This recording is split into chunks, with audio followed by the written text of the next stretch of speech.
Episode की शुरुआत में हम देखते हैं कि लॉर्ड जियांग सभी को ढूंढने के लिए अपनी ड्रैगन स्पिरिट को समन करते हैं, जिसकी वजह से सभी ड्रैगन कैंडिडेट्स को वहां एक आवाज सुनाई देती है। ये आवाज ड्रैगन केओस टैबलेट से आ रही थी। वो सभी से कहती है सीक्रेट वर्ल्ड में ओशन रियम से ऊपर के कल्टिवेटर्स को देखा गया है, जिसकी वजह से सभी टेलीपोर्टेशन पोर्टल बंद होने वाले हैं। तभी हमारा सीन कट होता है और हम मिस जोई को देखते हैं, जो अपने स्काई रियल्म के 5th लेवल को ब्रेक थ्रू कर लेती हैं। जिंगनान मिस जोई को कांग्रेस करता है। मिस जोई जिंगनान का शुक्रिया अदा करती हैं और कहती हैं कि अगर आज तुम यहाँ नहीं होते तो शायद मेरी जान भी नहीं बच पाती। ये दोनों बात कर ही रहे थे कि तभी उनको भी वही आवाज सुनाई देती है, जो सभी ड्रैगन कैंडिडेट को सीक्रेट वर्ल्ड से बाहर जाने के लिए बोल रही थी। एक एक करके वो सभी लोग स्टार्टिंग पॉइंट पर आकर जमा होने लगते हैं, जो देखकर दाइमो मूचेंग को अपने साथ खींचकर कोने में ले जाता है। लिंग युआन कहता है आपको क्या लगता है वो कौन है जिसकी वजह से हमें बाहर जाने को कहा जा रहा है। तभी फेंग यूली कहता है इस बार क्वीन ड्रैगन टेस्ट में काफी प्रॉब्लम आ रही है, आखिर क्या बात है। तभी वहाँ यूवेन नाम का एक बंदा आता है जिसने ऑलरेडी ओशन रियल्म को ब्रेक थ्रू कर लिया है। वो उन लोगों को इग्नोर करके वहाँ से जाने लगता है, लेकिन तभी एक लाल कपड़े पहनी हुई लड़की कहती है मास्टर यूवेन, क्या आप ये देखना नहीं चाहेंगे कि आखिर कौन हमारे टेस्ट के बीच में प्रॉब्लम खड़ी कर रहा है। ये सुनकर यूवेन कहता है तुम मुझे मत सिखाओ कि मुझे क्या करना है। वैसे तुम्हारी जानकारी के लिए मैं बता दूं कि मैं वही देखने जा रहा था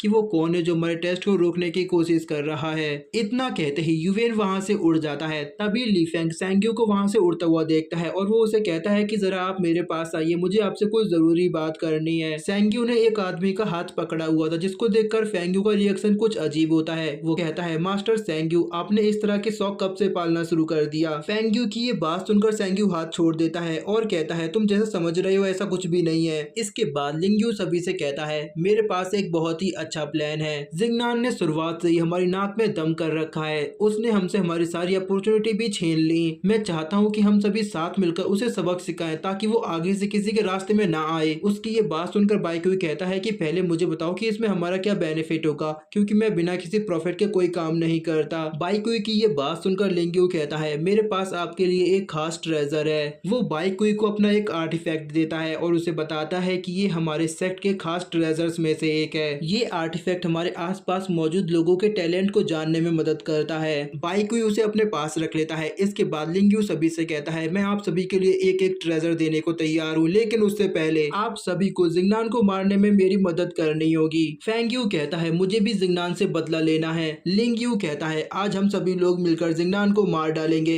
लेकिन तभी बाइकुई कहता है मेरे ख्याल से तुम्हें अपने प्लान को थोड़ा बदलना चाहिए। उसे मारने से अच्छा है कि उसके हाथ पैर को तोड़कर उसके सभी मरीडियंस को डैमेज किया जाए ताकि वो कभी कल्टीवेट ना कर पाए। ये जिंगनान के लिए एकदम परफेक्ट सजा होगी। बाइकुई की ये बात सुनकर लिंग्यू, वांग्यू और वहाँ मौजूद सभी लोग एग्री करते हैं। तभी लीफेंग अपने डिसाइपल्स के पास आता है और वो कहता है आज हम जिंगनान के हाथ पैर तोड़ देंगे और उसे पूरी तरह डिसेबल बना देंगे। वो सभी लोग जिंगनान के हाथ पैर तोड़ने के लिए नारेबाजी कर रहे थे। तभी फेंग्यू नोटिस करता है कि सेंग शांत खड़ा है और वो काफी डरा हुआ लग रहा है। उसे सेंग्यू पर शक होता है। वो अपने स्पिरिट बुल को समन करता है और उस पर हमला कर देता है। लेकिन तभी हम देखते हैं कि वो सेंग्यू के भेष में मिस जोई थी। वो अपने पंखे का इस्तेमाल करके फेंग्यू के वुल्फ को खत्म कर देती हैं, जिसके बाद वो सभी लोग मिस जोई का असली रूप देख लेते हैं। फेंग्यू दोबारा मिस जोई पर हमला करने जाता है, लेकिन तभी बाइकुई बीच में आ जाता है और हम देखते हैं कि ये बाइकुई के भेष में जिंगनान होता है। फेंग्यू जिंगनान से कहता है तुम्हारे अंदर काफी हिम्मत है जो अकेले हमसे लड़ने चले आए। तभी ली फेंग कहता है तुम्हारी इतनी हिम्मत, तुमने मेरे साथ खेल खेला, तुम मुझे मेरा आर्टिफैक्ट वापस करो। जिंगनान कहता है तुमने तो मुझे वो अपनी इच्छा से दिया था, अब तो मैं तुम्हें वो वापस नहीं करने वाला। जिंगनान मिस जोई को अपने साथ लेकर वहां से जाने लगता है, लेकिन तभी लिंग्यू और फेंग युआन दोनों उसके सामने आ जाते हैं। इसके बाद बाकी सभी लोग आकर जिंगनान और मिस जोई को चारों तरफ से घेर लेते हैं। ली फेंग कहता है तुमने काफी मजा कर लिया, अब हमारी बारी है मजा करने की। जिंगनान सोचता है आज तो बुरा फंसे, लगता है कि आज यहाँ से बचकर नहीं निकल पाएंगे। दूसरी तरफ हम लीजिंग और चियोली को देखते हैं जो जिंगनान की आवाज का पीछा कर रहे थे।